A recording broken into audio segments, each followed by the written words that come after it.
Today I'm going to review a Star Trek episode, Plato's Stepchildren.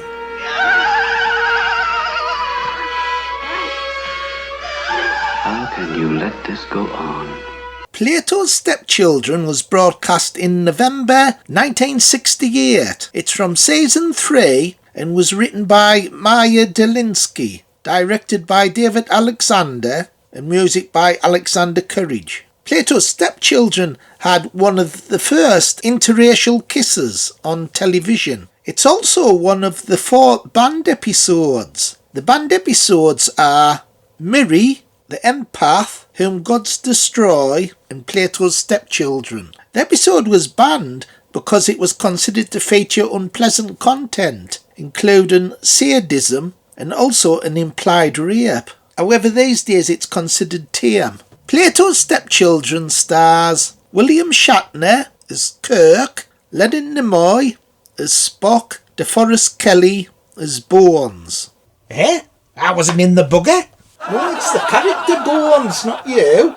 And it's about these aliens that have these powers, move objects, and they can make people do whatever they want. So they're powerful like the character Q is in Star Trek The Next Generation. So it's one of them stories where the crew are helpless. This happens a lot in Star Trek. They're overpowered by a great force. Kirk has to use his intellect to get out of trouble. So this is from season 3, and I think season 3 is underrated. People, like the fans, say it's the worst season, and like most of the stories are rubbish. But for me, I think I prefer season 3 more than season 2. Season 1's still the best. But season 3, the stories, they're either really bad or they're really good. Whereas season 2, they're all standard, all like good average stories. But season 3, the stories vary, but when it's good, it really is good. You get some great classics in it. And this is one of the 4 band episodes. I can actually see why they banned this episode. Because the aliens do make the crew do some really cruel things. There's a scene where they make Kirk slap himself all the time.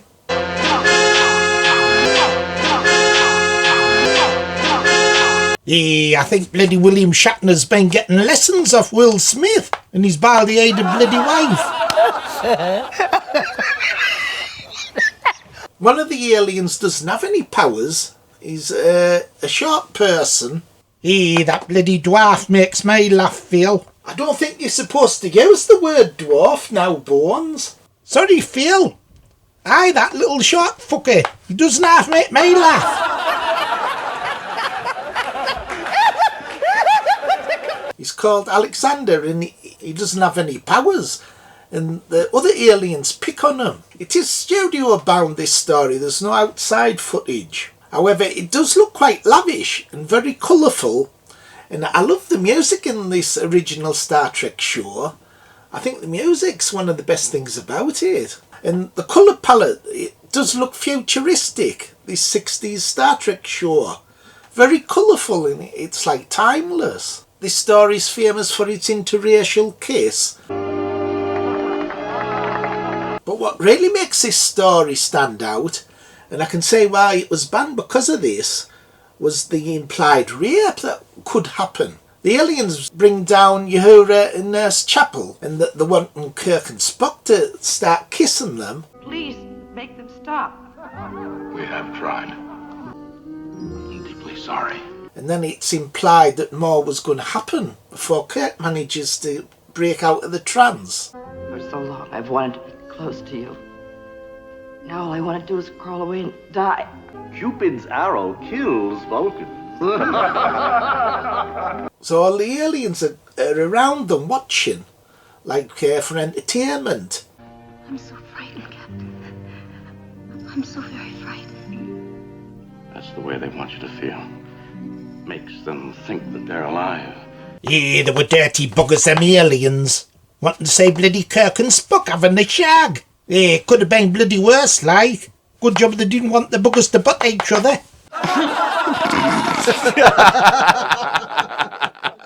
You do get the impression that more was about to happen. So I think that implied intention of this episode I think that's what mostly got this episode banned. It is quite strong, especially for the 60s. There's some great scenes in this story.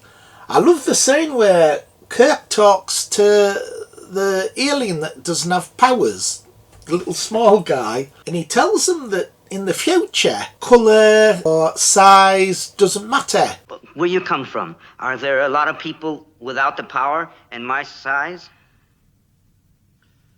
Alexander, where I come from, size, shape, or color makes no difference. And it shows the diversity of this show, that in the future there's no bigotry. And this is years and years before the woke culture we have now, where these young people think that before the millennium everyone was racist, and that it's only recently that everyone's becoming more diverse. That's a bit rubbish. This is from 1968, and they're going on about diversity. So I think young people have the wrong impression of the 60s, the 70s, the 80s. They must have thought we were all like Ku Klux Klan. And it's a great little scene, brilliantly played by William Shatner. And it's not preachy either. There's only one scene, whereas, say, like new Doctor Who, the Jodie Whittaker era, she's like preaching non-stop about diversity. The aliens also get Spock to do some dancing right near Kirk's head. So that's implied that he might actually stand on his head. So that's quite violent. They also get Spock to cry and laugh, but when he breaks down and cries, like afterwards he's talking to Kirk and he says he feels real anger towards the aliens. And there's a little subtle scene where he grabs hold of this ornament and crushes it with his hand. So I thought that was great acting. They have evoked such great hatred in me. I must control. So overall I thought this was an underrated gem, like a proper classic episode that doesn't really get mentioned much. And out of 10 I think I'll give it top marks. 10 out of 10. What do you think, boys? Do you like it? Top marks, Phil. One of the best TV shows gunning. Better than them crappy spin-off shows. Okay everybody, bye. Like, subscribe and share. Bye. Bye.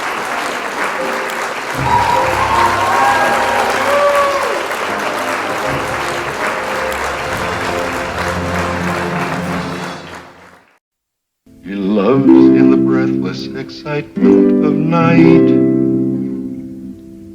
then leaves with your treasure in cold morning light.